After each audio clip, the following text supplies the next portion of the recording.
Makanya saya sering nangis. Andaikan orang-orang Islam itu ikhlas dan berperilaku kayak umumnya orang, itu jadi wali semua. Karena yang qobliyah terus ya baik, yang ba'diyah terus baik, yang tahajud witir ya baik. Tapi bayangkan misalnya ada orang mau masuk Islam, kebetulan sing didelok orang seperti itu, rasido Islam kira-kira. Duha 8 rakaat. Sholat duha itu paling afdol kan 8. Duhur qobliyahnya 4, ba'diyahnya 4. Asar qobliyah, ba'diyahnya goblok kalau asar.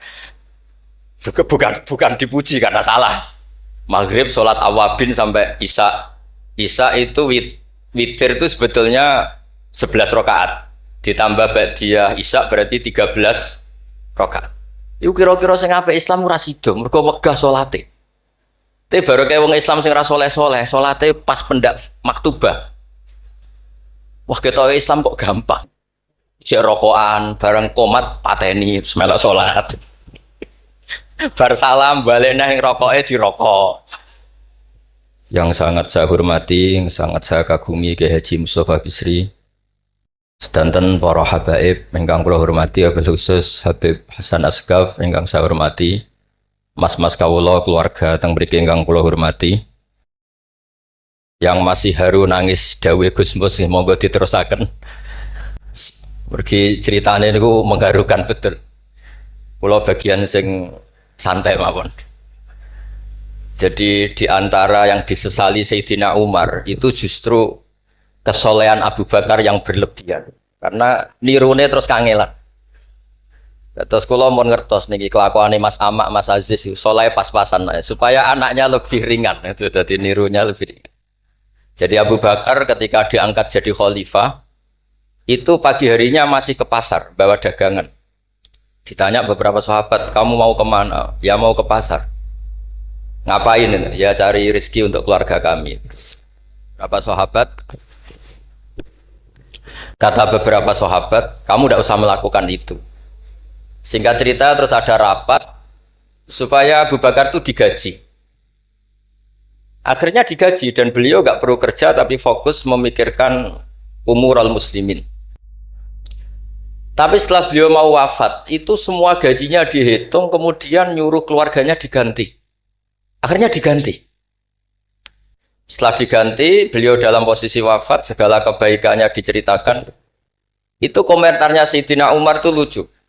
At-ab taman ba'dak. Mbok nak soleh aja nemen-nemen, sing genti ku repot.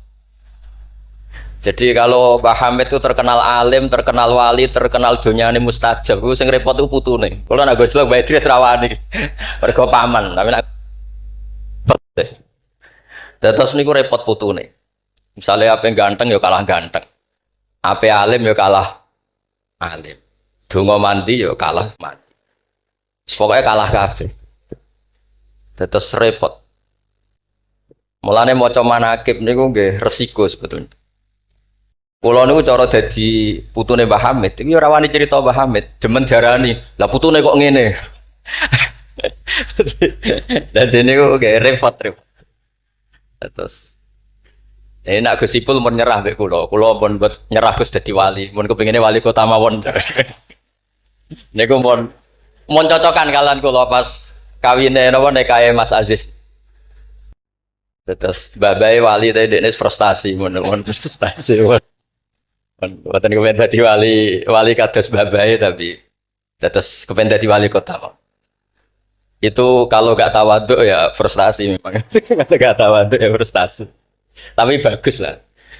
Karena ciri utama wali itu ngurusi amror ra'iyah, urusan apa? Rakyat. Jadi itu wali betulan maupun wali kota itu ada titik samanya, yaitu sama-sama memikirkan urusan apa? Rakyat. Bedanya yang wali betulan digaji Allah, yang wali ini digaji negara, itu saja bedanya. Tapi sama-sama ihtimam bi umuril muslimin, sama-sama serius mengurus urusannya orang-orang Islam. Saya kalau tadi saya memang menyiapkan materi yang ilmiah karena saya punya naskah nadzumanipun Sulam Taufik yang dinadzumkan Mbah Hamid, nanti saya terangkan. Tapi karena merujuk dawuhipun Mbah Mus, Mbah Hamid itu sepupu sama mbah saya, sama-sama lahir di rumah di Lasem di Al-Fakhriyah. Memang mulai dulu terkenal wali, mulai kecil. Tapi saya akan cerita dari sisi keilmuan beliau. Beliau lama sekali ngaji di Mbah Khalil Harun, jadi mertuanya Ki Bisri. Tapi lebih lama lagi ngaji di Mbah Dimyati. Mbah Dimyati itu 12 tahun. Sampai dapat julukan Abdul Juman. Juman itu satu nadzuman ilmu balaghah yang paling sulit. Jadi balaghah itu ada karangan Mustafa Al-Hulayaini, itu yang bentuk nasar itu masih gampang lah. Ada Jauharul Maknun itu masih gampang. Setidaknya bisa dianggap gampang. Kalau nggak gampang ya dianggap gampang. Tapi yang paling susah itu Juman. Saking susahnya itu nggak ada yang bisa nyarai. Akhirnya mu'alifnya nyarai sendiri. Itu namanya kitab Ukutul Juman. Tadi didol gak payu, akhirnya dipayoni mu'alifnya sendiri. Karena kaidahnya sudah ruwet. Dan itu diantara keahlian beliau memang tentang Juman. Seperti yang diceritakan Gus Mus tadi, diceritakan Mbah Mus tadi. Kalau orang ahli balaghah itu mengutarakan sesuatu itu indah. Itu yang dimuyai para ulama-ulama dulu. Tapi ya resikonya kalau sudah menghujat, itu ya sejelek-jeleknya. Itu orang Arab itu kalau sudah benci seseorang dan membayangkan wajahnya jelek, itu orang Arab kalau bilang itu kabak roten nakarot hadi. Jadi wes koyok tletong garing sing dicucuki pitik. Wong tletong garing wes elek ijek dicucuki napa? Pitik. Jadi orang Arab itu memang ahli balaghah. Jadi kalau muji ya sundel langit, nak menjatuhkan juga sejatuh-jatuh. Dan itu ada ilmunya. Sehingga orang Arab itu misalnya muji orang baik, berperilaku gimana kalau kamu hubungan dengan orang sekitar Anda. Itu unik cara berpikir orang Arab. Karimun mata amdahu wal waro ma'i wa idza malum tuhu wahdi. Kalau saya kenal kiai, kalau saya kenal habib atau kenal orang alim, itu orang-orang mulia. Orang mulia itu cara memperlakukan gimana? Karimun mata amdahu, mesti amdahu wal waro. Sekali saya muji dia, pasti saya puji bareng-bareng orang banyak. Tapi wa idza malum tuhu wahdi, ketika saya kurang berkenan atau agak ngeritik, pasti saya kritik sendiri. Akhirnya itu jadi pola sosial yang sampai sekarang itu menopang Indonesia. Indonesia itu begitu mencintai Pak Karno, Pak Hatta, mencintai para pendiri bangsa ini. Dan ketika mencintai itu diungkapkan secara publik.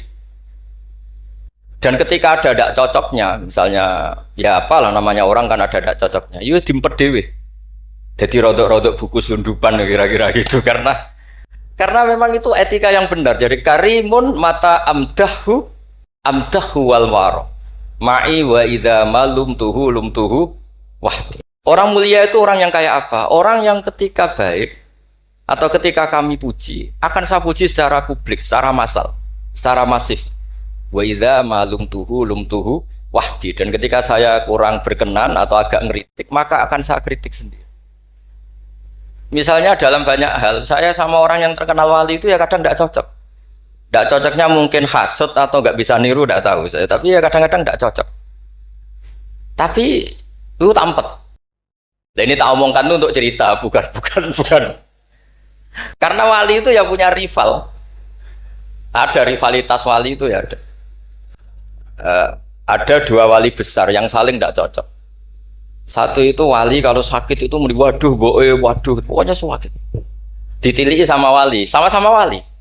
Kamu itu wali kalau sakit kok waduh, wali model apa? Wali itu ya kayak saya, tidak pernah sambat gitu. Kalau sakit pun menengahi. Terus justru itu masalah kamu di situ. Sok wali pakai perilaku wali. Justru saya seperti ini jadi wali karena koyok wong awam. Ini tawaduk saya. Jadi ini dua wali besar, gocol-gocol kan. Maka kalau ada orang muni waduh aduh anggap wali yang sedang tawaduk meniru orang awam itu. Atau memang awam betul. Jadi wali itu ya gocol-gocol kan, ya saling tidak cocok. Maka masyhur dalam cerita Abu Yazid Al-Bustami, itu beliau GR sama Allah sampai tanya, ya Allah yang setingkat dengan saya itu siapa? Itu dijawab yang tidur dekat kamu itu, satu kamar tidur terus, hanya sholat fardu dia bangun. Padahal Abu Yazid itu tahajud, witir, apa saja dilakukan. Tanya sama Allah, kenapa ya Allah? Kamu itu ibadah serius sama saya itu kayak nganggap saya gimana gitu. Kalau kamu udah ibadah kayak mesti saya hukum. Kalau ini tidak, nganggap saya itu baik, terus ditinggal tidur. Jadi Saya ini agak ya kalau ya tadi ingin jadi wali yang jalur-jalur gitulah, yang kayak gitu itu. Ya jalur-jalur gitu lah. Ini bisa ditiru tapi kayaknya yang sudah dikasih saya itu jadi tidak semuanya bisa niru. Karena wali ilmu itu beda, harus menjaga konstitusi ilmu. Jabir bin Abdullah itu tahu pakaian kalau orang sholat seperti ini, pakai gamis yang terhormat, pakai baju yang sangat-sangat terhormat. Itu Jabir ini termasuk minas sabiqin al awalin, sahabat Nabi yang luar biasa. Itu datang ke masjid, gamisnya dicopot, pecinya dicopot, terus tinggal satu sarung, akidan torofaihi ala atikihi. Ini cerita itu ada di Bukhari, di bab Kitabul Ilm. Zaman kalau tentang saya berarti tentang Bukhari, karena ini ada di kitab Bukhari. Kalau nggak percaya dicek, kalau nggak ketemu berarti tidak pernah mutolaah, bukan salah saya. Semuanya ditanggalkan kecuali sarung satu, terus akidan torofai izarihi ala atikihi, ditangkang begini aja. Terus beliau ngendikan sama tabiin, kamu supaya tahu bahwa adnal aurah, standar nutupi aurat seperti ini. Jangan sampai karena sampean semua berpakaian ala akmalil siap, pakaian sempurna, kemudian nanti dikira bahwa syarat sahnya sholat itu seperti itu bahaya. Orang di Indomaret sholat harus berpakaian begitu, nanti yang sedang kernet harus begitu, itu berat bagi umatnya Nabi. Barokahnya itu terus orang tahu bahwa syarat sahnya nutupi aurat di sholat ya seperti itu. Akhirnya ditemukan oleh tabiin dan seterusnya bahwa auratul rajul ma baina surrah warukbah. Andai kan tidak ada perilaku Jabir seperti ini, maka sholat seperti pakaian ini menjadi syarat sah. Dan itu ribet kan? Orang yang sedang celananan harus sarungan dulu, yang sedang pakai kaos harus pakai jubah dulu, padahal dia kernet misalnya, kan repot. Jadi wali jalur ulama itu memang agak aneh. Makanya ya jangan ditiru lah, kalau tidak ulama jangan ditiru. Makanya saya itu ya kadang-kadang pura-pura ada dengar itu kalau ada cerita-cerita wali-wali yang khusuk-khusuk, yang ibadah berat-berat itu saya tidak siap dengar. Saya lebih siap dengar begini, Mu'ad itu ngimami sholat, bacanya kepanjangan. Alhamdulillah ditegur Nabi, kalau ngimami jangan panjang-panjang. Itu saja yang saya hafalin yang model gitu. Andai kan Nabi hidup di zaman akhir, nggak perlu negur karena sudah kulhu semua. Berarti sampean kulhu rencana Nabi gitu, karena sudah ada panjang-panjang. Tapi yang menjadi ditegur mungkin kok jadinya kulhu itu, kulhu terus itu. Jadi sebetulnya untuk menjadi wali itu ada banyak hal. Ada wali penjaga konstitusi ilmu. Sehingga kata Imam Nawawi, Tofa Rasulullah Shallallahu Alaihi Wasallam raqiban wa yatufu ashabuhu musyatan. Nabi itu tawaf itu justru berkendara, naik unta. Padahal semua sahabat tawafnya itu jalan kaki. Kata Imam Nawawi, Nabi yang tawaf berkendara itu afdolu wa afdolu bi alfi darajatin dibanding tawafnya sahabat yang jalan kaki. Meskipun secara kaidah al-ajur bi qadrit tak. Karena Nabi andaikan tidak tawaf raqiban, maka akan dikira syarat-syaratnya tawaf itu harus jalan. Dan itu kita kebingungan ketika harus tawaf pakai kursi roda, pakai kursi dorong. Tapi barokahnya Nabi tofa raqiban, maka akan ada konstitusi baru bahwa tidak menjadi syarat sahnya tawaf harus masyian, tapi sah secara raqiban. Jadi wali itu ya macam-macam. Sehingga kitab Sulam Taufik yang dikarang oleh Habib Alim Al-Alamah Abdullah bin Husain bin Thohir itu dikarang seorang Habib Alim Alamah wali abdal. Tapi ketika ngarang fikih itu diantara yang ditersangkakan itu apa? Ijabu malam yajib, mewajibkan sesuatu yang tidak wajib. Saya ini didian Mbah Maimun, didian bapak. Kalau Mbah Mun ngeluh, aku sakjane ya kepengen hak santriku tirakat terus apalah. Tapi tirakat itu gak wajib. Engko nak ijabu malam yajib aku dosa. Akhirnya keterusan kono buat entah ketirakat. Jadi bagi yang tidak dirakat, anggap aja ngelakoni apa? Tidak boleh mewajibkan sesuatu yang tidak wajib. Sampeyan ndak boleh bilang santriku wajib puasa Senin Kemis. Wong jari kitab sunat kok arani wajib.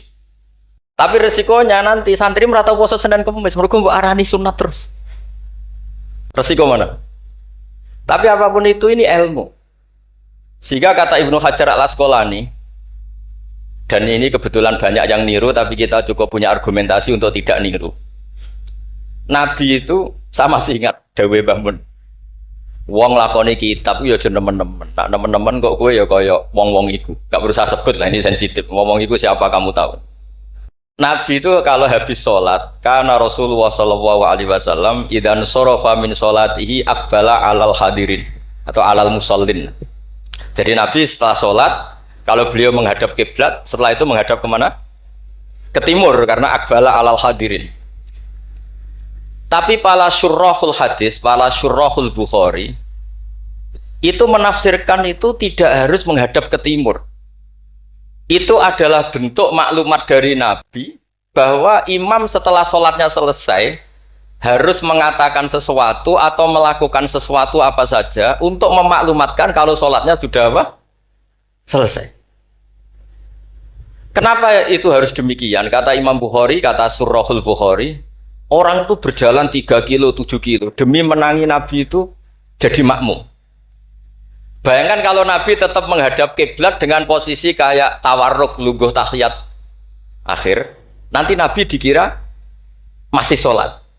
Dan kalau orang itu takbir Allahu Akbar terus ikut duduk, sholatnya sah apa tidak sah? Tidak sah, karena dia menggantungkan sholat dengan orang yang sudah tidak sholat. Itu bahaya, secara fikih seperti itu udah kebahaya.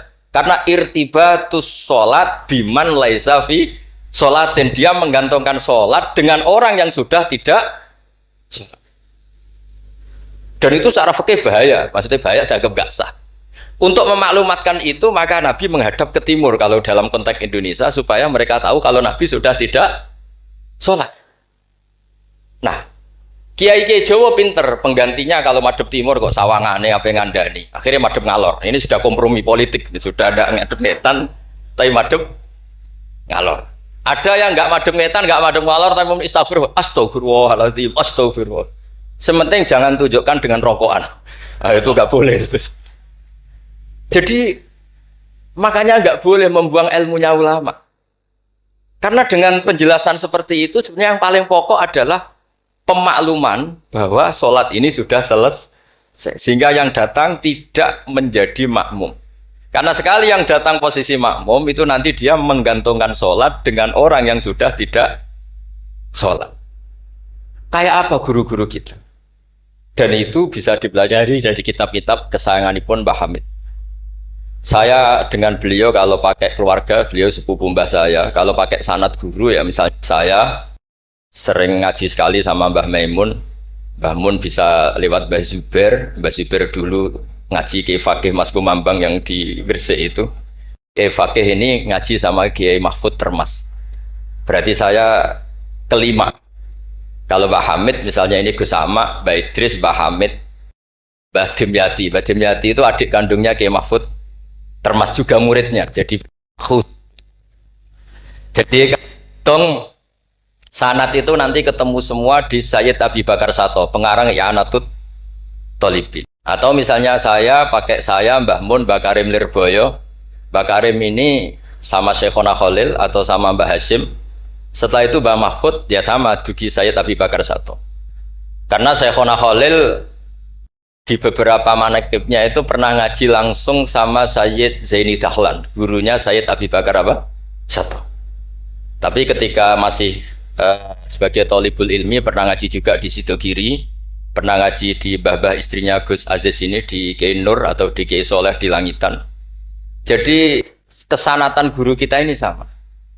Di antara aturannya adalah tadi, konstitusi ilmu itu harus dijaga. Karena kalau nggak dijaga itu umat akan ngira itu aturan baku, dan itu bahaya. Bahaya sekali, bukan sekedar bahaya, tapi bahaya sekali. Sehingga Sayyid Abdullah bin Husain bin Thohir dalam Sulam Taufik itu, di antara pantangannya ahlul ilmi itu ijabu malam yajib, mewajibkan sesuatu yang tidak wajib. Makanya saya sering nangis. Andaikan orang-orang Islam itu ikhlas dan berperilaku kayak umumnya orang, itu jadi wali semua. Karena yang qobliyah terus ya baik, yang ba'diyah terus baik, yang tahajud witir ya baik. Tapi bayangkan misalnya ada orang mau masuk Islam, kebetulan sing didelok orang seperti itu, ora sida Islam kira-kira. Duha 8 rakaat. Salat duha itu paling afdol kan 8. Duhur qobliyahnya 4, ba'diyahnya 4. Asar qobliyah, ba'diyahnya goblok kalau asar. Bukan dipuji karena salah. Maghrib salat awabin sampai isya. Isya itu witir itu sebetulnya 11 rakaat. Ditambah ba'diyah isya berarti 13 rakaat. Iku kira-kira sing apik Islam ora sida, mergo wegah salate. Tapi baru kayak wong Islam sing ra soleh-soleh, salate pas pendak maktubah. Wah kita Islam kok gampang. Cek rokokan, bareng komat pateni melok salat. Bar salam balik nang rokoke dirokok. Ya sudah gitu sampai mati gitu. Kok penak, ternyata Islam itu tidak berat. Itu juga ada sanadnya. Ada seorang Arabi tanya, "Ya Rasulullah, Islam itu apa?" Khamsu sholawatin. Terus dia tanya, "Hal alayya ghairuha ya Rasulullah?" Qala la illa anta tawwa. Gak isiku tok pas. Sampai 5 rukun Islam dijawab. Dan si Bedui ini bilang apa? Wallahi la azidu ala dzalika wala angkus. Saya demi Allah, tidak akan saya kurangi, tidak akan saya tambahi. Pas ya Rasulullah. Tapi ini Islamnya Bedui loh, sama nak niru nggih monggo. Tapi apa kata Nabi? Man sarrahu ayyang dzura ila ahlil jannah falyangdzur ila hadza. Siapa yang suka melihat ahli surga, lihat orang ini. Orang yang sudah bersumpah tidak akan menambah ibadahnya sama sekali. Kamu tidak boleh niru itu. Tidak usah saya larang juga sudah sebagian begitu. Tapi itu barokahnya luar biasa. Di kitab Majmu' sarahnya Muhadzab itu. Setiap ada ulama yang mengatakan witir itu wajib. Ada juga ulama yang mengatakan witir itu wajib. Itu langsung. Wa hadza batilun li hadisil A'rabi. Pendapat itu jelas salah li hadisil A'rabi. Karena ada hadis A'rabi jelas tanya Nabi, "Hal alayya ghairuha ya Rasulullah?" Di luar 5 waktu itu apa ada yang wajib? Qala. Jadi barokahnya duit ini. Setiap ada ide witir wajib, tahajud wajib, pernah ada ide-ide itu ya ada. Itu langsung wa hadza batilun bi hadisil. Ketika era Imam Malik, beliau mengarang Muwatta. Ini sebagai bentuk penghormatan saya sama Mbah Hamid. Karena kalau beliau terkenal wali itu udah usah saya terkenalkan. Saya akan mengikuti Mbah Mus tadi. Sisi betapa beliau seorang alim alama, seorang ahli balaghah. Nanti saya baca, saya juga bawa manaqibnya beliau. Ketika Imam Malik mengarang Muwatta, itu di teks Muwatta itu ada kalimat begini. Ghuslul Jum'ati, ada yang baca Ghuslul Jum'ati wajibun ala kulli muhtalimin. Mandi Jumat itu wajib bagi setiap yang sudah akil balik. Al-witru haqqun wajibun ala kulli muslimin. Itu Imam Malik langsung nyusuli. Laisa huwa kama tarawuna. Makna wajib di situ bukan seperti yang kamu bayangkan. Jadi tidak wajib kalau ditinggal nggak mandi terus nggak apa? Sah. Lagi-lagi jawabannya apa? Li hadisil A'rabi. Nah ini juga harus ada yang menjaga konstitusi seperti ini. Sehingga kata Sayyid Zabidi, pengarang kitab Ithaf itu, kalau kita sampai Ithaf ya hitung saja. Setelah Mbah Mahfud ini punya abah alim alamah namanya Abdullah. Abdullah punya abah alim alamah namanya Abdul Mannan. Abdul Mannan ini awaluman lazama Sayyid Zabidi sohibul Ithaf di Mesir. Jadi Abdul Mannan ini yang ditulis di kedutaan Mesir, orang Indonesia pertama yang sebagai ulama di Mesir. Beliau ngaji mulazamah sama Sohibu Syarhil Ikhya. Gini beliau mulazamah kalian sengarang Ithafus Sadat Al-Muttaqin. Namanya Sayyid Murtado Az-Zabidi. Terus pokoknya sanad Indonesia itu top. Stop pokoknya. Jadi kalau Mbah Hamid ya tinggal gitu saja. Mbah Hamid, Mbah Dimyati, Mbah Mahfud, Mbah Abdullah, Mbah Abdul Manan, terus ke Syarihul Ikhya Sayyid Murtado siapa? Az-Zabidi. Itu kata Sayyid Murtado Az-Zabidi ketika muji tadi. Muji ilmu. Saya ulang lagi apa? Muji apa? Konstitusi ini harus dijaga. Apapun tidak cocoknya kita. Kadang-kadang kita sebagai orang alim itu kan Kalau seneng tirakat, santrinya wajib tirakat. Sira seneng tirakat, santrinya ora oleh tirakat. Itu tidak boleh seperti itu. Yang seneng nggih monggo, tapi jangan sampai mewajibkan. Yang nggak seneng yo tirakat ben sekali-kali ngelawan nafsunya gitu. Wong kok menuruti. Kalau niku masih ngeten nggih sering tirakat, tapi sampean ra perlu tak kandhani. Kulo ya kepengin ikhlas ora riya dadi. Dadi sampean ra oleh gugat kulo, sebab ora tau tirakat. Ya misalnya tirakat ora tak kandhani sampean. Sing jelas termasuk tirakat kulo niku ora diundang wong kangelan kecuali pernah sepuh. Ini agak diregani ya kebangetan gitu. Jadi sing ngundang kula ora pernah sepuh ya kebangetan. Enggak tahu diri. Karuan ra oleh dilanggar wae. Di kitab Jam'ul Jawami', di kitab-kitab itu, konstitusi ilmu itu dijaga. Sehingga sekali kitab itu diutarakan orang alim alama. Saya yang merasa utang jasa sama Sayyid Zabidi itu satu. Yang paling saya ingat itu satu. Allahumma sholli ala Sayyidina Muhammad atau ala abdika rasulika Muhammad. Itu beliau mengurai. Wah itu luar biasa. Di antara urainya begini. Nabi Muhammad Shallallahu Alaihi Wasallam itu melakukan apa saja, termasuk yang paling basyariah itu adalah luar biasa. Asal jangan bayangkan Nabi itu macam-macam kok sampai terus rokokan, ada akan. Andai kan Nabi misalnya dahar gedang goreng di depan umum. Nabi itu kalau dahar di depan umum. Itu luar biasa. Kenapa luar biasa? Nabi itu jadi Nabi setelah Nabi Isa yang dituhankan. Sehingga Nabi harus sesering mungkin memperlihatkan al-a'rad al-basariyah. Beliau harus menunjukkan bahwa beliau adalah seorang manusia. Sehingga Nabi dahar itu dengan sampean poso setahun, itu mulya Nabi dahar. Karena sekaligus pembatalan rububiyatun Nabi atau iddi'a'u rububiyatin Nabi. Dengan seperti ini Nabi sama juga memaklumatkan saya ini manusia. Buktinya saya dahar. Kayak apa kalau dibaca secara ilmu? Karena Nabi jadi Nabi setelah Nabi siapa? Isa. Maka kata Sayyid Az-Zabidi, agama ini agama terbaik. Dan umat Rasulullah Shallallahu Alaihi Wasallam tidak akan mengalami apa yang dialami umatnya Nabi Isa. Caranya gimana? Dengan memperbanyak baca sholawat. Jadi cara Sayyid Zabidi, sholawat itu satu konstitusi ilmu. Allahumma Allah pemberi, ala Muhammad atau ala Sayyidina Muhammad yang diberi. Jadi gak mungkin hadil umat menuhankan kanjeng Nabi Muhammad. Dengan cara membaca sholawat, Allahumma, ya Allah saya minta engkau sebagai pemberi, kasihkan sholawat terbaikmu kepada hambamu yang bernama Muhammad. Dengan teks sholawat ini sekaligus penjaga konstitusi tauhid dan hadil ummah tidak akan mengalami kayak yang dialami umatnya Nabi Isa. Nah sampean gak maca sholawat itu kasihati. Nak diwaca sakmene nyaur utang, nak sakmene untuk bojo ayu, nak sakmene iso wayo, ngono kelakuane. Itu saya tidak tertarik. Wong kok ora tau ngregani ilmu menurut saya. Saya baca sholawat itu ya tidak banyak-banyak, ya 2, 3, tapi dengan penghayatan kayak Sayyid Zabidi. Ya akhirnya ya rapati terus keramat kok sampean, tapi secara konstitusi ilmu lebih diridhoni Allah bi Rasul. Aku yakin. Karena tadi Nabi itu jadi Nabi setelah tragedi Isa dituhankan. Sebab itu Sayyid Muhammad ketika muji Rasulullah Shallallahu Alaihi Wasallam itu selalu mengutip dawe Al-Busiri, dakmat da'at hun nasara fi nabihimi wahkum bima syi'ta madkhan fihi wastaqim. Kita semua tahu Mbah Hamid adalah pengagum kitab Burdah dan beliau sering baca Burdah. Di antara Burdah yang dipakai semua ulama termasuk Sayyid Muhammad setiap ngarang madaih itu apa? Dak ninggal nosiro ma ing perkara iddaat kang mendakwahkan hu ing mas sapa an-nasara fi nabi. Yang penting kamu muji Nabi. Aturan dasarnya apa? Tinggalkan apa yang pernah dilakukan orang Nasrani, yaitu saking mujinya Nabi Isa sampai menuhankan Isa. Itu saja kamu hilangkan. Dak mat da'athun nasara fi nabi.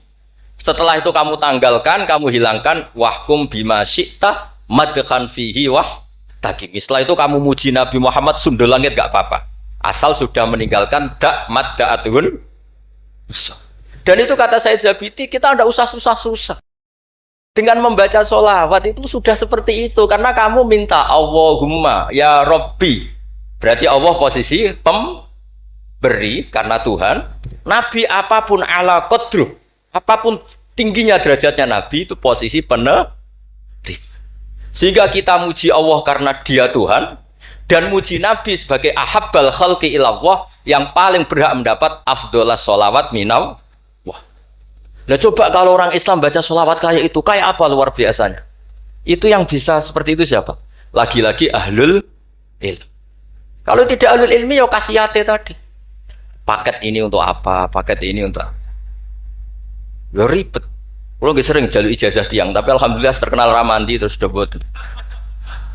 Sing jelas tak amuk. Sering kalau dia, Gus, nek nak maca selawat kasih hati apa? Kowe iku nabi-nabimu dhewe perhitungan. Nak maca selawat go nabi yo sing seneng, maca arang-arang kowe perhitungan, njaluk opah. Gus punya ijazah jenengan namuk, kowe ku ora bener. Ya ono kiai ngatus kula ya ono ben wong ku sadar lah ben ora. Tapi ada kiai yang baik, tiap minta ijazah ya dijazah. Timbang mara Gunung Kawi mendingan dijazahi sholawat. Lah itu masalah istihad, ini masalah apa? Nah ini sesi terakhir kalau vendra suwi-suwi. Dia bingung kalau suwi-suwi bagus. Ini kalau baca tentang Mbah Hamid yang ini tulisan yang di buku ini yang ini tentu sudah disahkan Mbak Idris, di sini juga ada tanda tangan beliau. Bismillahirrahmanirrahim. Wajtahada kullal istihadi khilalaha fa akhudha min kulli ilmin min ulumiddin khadzuhul awfa wa qistahul akfa wa baro'a fi ilmil balaghati wal bayani hatta istahara bi abdil juman liqudratis tidharihi abyata wa syawahida mangzumati ukudil juman bi kulli jaudatin wa itqanin wa uyina akhiran mudiran wa umdatan lil ma'had wa mudiran idaratil madrasah allati unsiat di awali maratin lil ma'had. Jadi beliau itu sudah rahasia umum, sampean tanyakan orang alim manapun, pantangannya mesti maca juman. Wes wah wong alim sak Indonesia lah, kon ngorek juman mbok opae sak miliar mikir yakin. Pemene nak sing ngaji kula. Nak sing ngaji wong goblok mungkin wis rada aman lah napa. Dene nak sing ngaji padha wong alime mesti mriyang. Iki macane man tamin apa manna. Bahasa Arab yo lucu, man yo tulisannya mem nun, manna yo mem nun, min yo ribet dengan bahasa Arab. Makanya ada orang tanya maknane lam tardiman ya gara-gara itu. Gus maknane lam tardiman opo? Jebule lam tarodaman. Ram taro ora ningali sapa mar'ah daman ing getih diwaca langsung lam tardiman. Pusing. Kene. Karena syaratnya jadi orang alim itu dua. Satu punya guru alim, dua punya murid alim. Di guru alim tok iso istirahat. Mergo kok muridnya bodoh iso dibodoni. Tapi nak sampai di guru alim, di murid alim meriang. Lho kula bayangno dadi badhe nyati termas meriang. Mbah Hamid mriku pun alim nate ngaji teng Mbah Khalil Kasingan. Mbah Khalil Kasingan itu tesih Bae Mbah Mun. Orang yang sarang Mbah Khalil Kasingan itu yang sarang Khalil Harun. Adikipun Mbah Umar Harun. Niku menantu saking Mbah Ghazali pendiri Pondok Sarang. Malane Mbah Mun nak dibali Gus Mus Sulik Mustofa mergi jan pernah sepuh. Sepuh niku, sepuh Mbah Mus. Niku Ibnu Hajar Al-Haytami. Niku muridnya Zakaria Al-Ansori. Zakaria Al-Ansori di guru jenis Ibnu Hajar Al-Asqalani. Nak ape ngaji yo meriang, mergo kon maca. Ah, maca. Gurune alim alama. Nak ape mulang yo meriang, mergo muridnya alim. Aku nak ora bener diguyu Ibnu Hajar Al-Haytami. Dadi dhekne udah guru alim, dhe murid. Makane sumpek. Dene Zakaria Al-Ansori sumpek. Masyhur beliau. Lima da kunta aliman hatta staharta bi Syekhil Islam. Jape li anni dukiktu bena hajuraini masyhur. Aku digebek watu loro. Ya aku nak ngaji yo sumpek perkara di guru alim alamah. Nak ape mulang yo sumpek mergo di murid alim alamah. Ya meriang. Jadi akhirnya yo nak ngaji yo mutolaah, nak ape mulang yo mutolaah. Mergo muridnya pinter terus. Zaman itu terkenal Ibnu Hajar Al-Haytami, alim alamah. Wong karangane luwih akeh dibanding gurune. Jadi mulane di murid orang alim ya barokah maksudnya sampean gue. Jadi aja men ngeluh murid kok gak alim-alim, iku Allah sudah nyediakan berkah. Kena muridmu alim iku meriang. Mulane sing syukur sing syukur uripku sing syukur ora usah bayangno sing aneh-aneh. Gus kula men di murid sing alim-alim. Allah ndak menyediakan itu. Nah iku nyata, iku ribet. Mulane donga dikira-kira. Donga sekali ra bener iku mari trauma. Kalau soal balik cerita, Hikam itu termasuk orang yang nggak pati suka kalau orang berlebihan berdoa karena beliau cerita Ono wali, tukang hamal. Hamal itu tukang manol. Dia dapat uang kalau kerja di pasar, tukang angkut barang. Setelah punya uang, coro sekarang ya 10.000 pulang, terus ibadah. Karena dia gak ingin kaya, wong wali kok ben juga, ya wali aneh. Tapi nak wali kok ora sugih itu ya aneh juga. Karena nak kepen sugih berarti toma, nak gak sugih berarti rapati durusi pangeran. Padahal waqat qala ta'ala lidunya ukhdumi man khodamani. Ono sing maca ikhdami man khodamani. Kalau tak waca loro ben ketok isane ngaji, mergo guru. Kula niku ya ribet. Kula niku mboten pamer alim mboten. Justru kula ngetokno alim ngergani guru-guruku. Nak kula ora ngetokno alim kan wong murid Mbah Mun kok ngono. Dadi kula niku ya rada sombong tapi niate sae. Kan yo Gus Idris isin misale ponakan kok goblok kaya ngono. Dadi niki kesawakane sombong tapi niate adab nih. Mboten niki jujur mawon. Dadi kadang wong sawangane sombong hakikate iku adab. Cara bapak ngoten. Dadi wong iku sawangane sombong tapi apik. Ya mergo wae saking tahadus bin. Wong nak wali tenan mesti Allah dawuhna ning donya ukhdumi man khodamani atau ikhdami man khodam. Wong sing ngurusi aku iku ngurusi. Makanya mesti atat dunya wa hiya rahimah. Wong wali iku mesti donya teko meskipun dia ndak seneng. Lane sing nawani mobil Mercy kayak Hamid zaman iku Mercy mewah-mewah mobil nggih kuat. Ya rapati ono cerita butuh di Fatihah untuk punya mobil. Dan Mbak Bisri luar biasa masih konco ngakoni nak dongane Pak Hamid. Mantap. Meskipun ya sering bodoni Pak Hamid Ki Bisri, masyhur ceritanya. Ki Bisri nanti diundang teng mriki mboten disangoni Mbak Ki Hamid. Umur kok konco. Wis dah aku ra mbok sangoni klambimu tak pek. Bareng dipek dibeto teng Kasih teng Rembang mriko didol mbek mukhibine Pak Hamid. Payune luwih larang timbang harga mubalek. Zaman itu misalnya umumnya balek dipangoni 1,5 juta, itu payu 3 juta. Yo gak ono cerita ngoten enten WA, Ki Bisri kalian Ki Hamid ora tau WA-an. Bareng Ki Bisri sowan mriki, susuke Kang. Dadi dhisik wali ya rileks guyon santu. Dadi singkat cerita niki hamal niki ndonga ya Allah kula niku wali, mau kepengin mangan sak piring dadi hamal. Kula niku sukani rezeki sing ora usah kerja. Walhasil beliau itu udhu'iyah sarikon di dakwah dia mencuri terus di penjara untuk jatah mangan tiap hari untuk jatah mangan. Gusti kenapa harus penjara? Kan kamu minta rezeki tanpa kerja. Gak iso sampai pangeran ralat doa mboten sakit. Mulane ndonga niku aja yo sing ana sunah Rasul mergo nek sekali keliru ning ribet.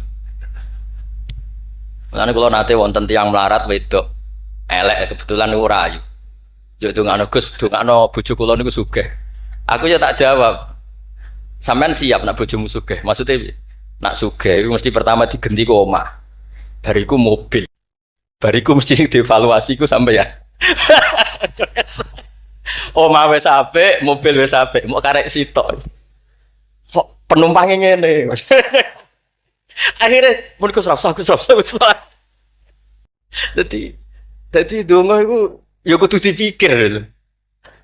Lho coba setelah potongan wong lanang gak padha wae lah susu. Coba ketika omahmu mewah, mobilnya mewah misalnya Alphard. Sing mlebu seperti itu enggak usah dijelaskan itu. Coba apa yang kira-kira dievaluasi? Rumah sudah diganti, mobil yang kira-kira diganti apa coba? Sakit, mboten Gus nauten mboten usah. Jadi kula berkali-kali membatalkan doa. Karena timbang donga ketok ramandine aduh ya sudah seperti itu. Niku nggih trik no, tularan gosipul politik lho. Sangat politik. Mun kula maca mawon sing mudawwan. Nah, saya senang kalau buku tentang beliau itu mudawwan. Karena kalau tidak mudawwan itu nanti nasibnya Mbah Hamid kayak les. Al-laisu afqahu min Malik illa annahu daya'ahu ashabu. Itu dawai Imam Syafi'i. Sebetulnya Imam Les itu lebih alim ketimbang Imam Malik dalam hal fikih. Illa annahu daya'ahu ashabu. Tapi ashabnya Les menyia-nyiakan. Artinya gini, Imam Les itu punya karangan, punya perilaku, tapi sama murid-muridnya tidak didokumentasi. Akhirnya orang tidak tahu lagi Imam Les. Padahal itu rival debatnya Imam Malik. Makanya penting bagi ini ada Gus Sama, ada Mas Aziz supaya mengabadikan tulisan-tulisan Pak Hamid termasuk Nadzuman Sulam Taufik. Karena bikin nadzuman itu tidak gampang. Dari kata nasar, prosa, dinazumkan itu kan butuh keahlian. Karena nadzuman itu harus notnya sama, akhirannya sama. Mengganti kalimat yang prosa itu kan tidak gampang. Ini sudah saya cek karena saya tiap hari juga baca Sulam Taufik. Itu sama sekali nggak ada yang dibuang dari kata aslinya. Kata aslinya yang di Sulam apa? Taufik. Jadi seni bikin nadzuman itu ya tidak gampang. Misalnya begini, saya beri contoh yang terkenal. Kenapa saya milih yang terkenal supaya lebih gampang? Zaman Sayyidina Ali karramallahu wajah masih sugeng itu ngendikan begini. Yaqsimu dhuhri, ada riwayat qasama dhuhri rajulani. Abidun jahilun wa alimun fasikun. Yang merusak Islam itu hanya orang dua. Orang abid tapi bodoh, orang alim tapi fasik. Itu ulama dulu segampang ini membuat padanan itu dan maknanya sama. Fasadun kabirun alimun mutahatiku wa akbaru minhu jahilun mutanassiku. Kerusakan besar kalau ada orang alim yang fasik. Tapi lebih rusak lagi kalau ada orang bodoh ahli ibadah. Itu I'anatul Thalibin, Said Abi Bakar Sato, gurunya Mbah Mahfud. Berarti Mbah Hamid, Mbah Dimyati, Mbah Mahfud, Said Abi Bakar apa? Sato. Berarti guru keempat. Itu punya cerita. Kenapa orang alim yang fasik afdalu min jahilin mutanassik atau min jahilin abidin? Terus dua orang ini berdebat. Ya apik wong bodoh lah, piye ahli ibadah. Tetap apik, mula wong alim tapi fasik. Dua orang ini akhirnya sepakat. Marani wong bodoh sih. Marani wong bodoh ya pasti ibadah jenenge wong bodoh. Ibadah. Dua orang ini ya rada kurang ajar wong loro. Ya fulan ana rabbuka, aku iki pangeran. Seneng aku kowe nyembah aku terus. Tapi mulai saiki wis tak bebasno. Sesuk-sesuk ora ibadah apa-apa, wis tak ridani. Aku langsung nih, hore sesuk wis bebas. Saking bodone. Umpama dekne ngaji kan ngerti. Sautullah harf iku Allah iku nak ngendikan gak nganggo sautun ka sautil adam. Umpama dekne tau ngaji kan Allah iku mukhalafatul. Ora mungkin Allah kok diswara kaya ngono iku ora mungkin. Tapi matur nuwun Gusti, matur nuwun Gusti. Mulai sesuk kula mun mboten salat malih. Menang sing sitok delok bodoh. Wes, akhirnya golek wong alim sing fasik.